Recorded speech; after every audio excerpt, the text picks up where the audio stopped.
Hello, everyone. I want to explain what a lot of people believe is the Islamic dilemma. Of they say, well, the Quran is a confirmation of the Gospels, but the Quran says something different. So the Quran has to be wrong and Islam has to be false.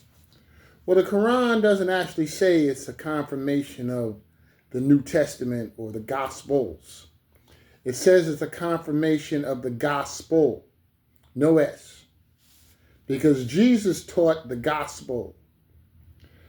The stories of the New Testament and the letters of the New Testament, okay, are not the gospels. They're not the gospel, no S. They're stories and letters written about Jesus. So the Quran doesn't say the New Testament is right. It says the gospel, no S, that Jesus actually taught is right. Now, I know a lot of Muslims don't believe Jesus died on the cross.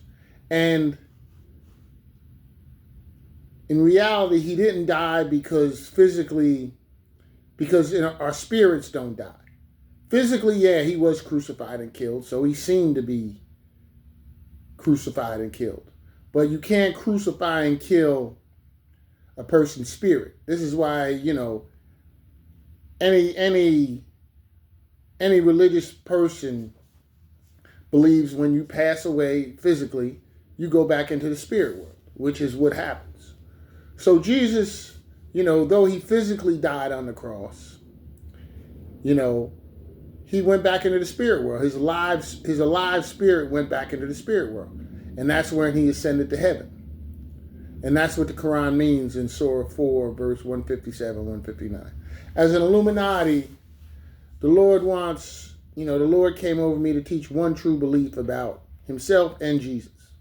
Because all these different beliefs, religious beliefs in the world, is Jesus the Messiah? Is he not the Messiah? Because the Jews don't believe he's the Messiah.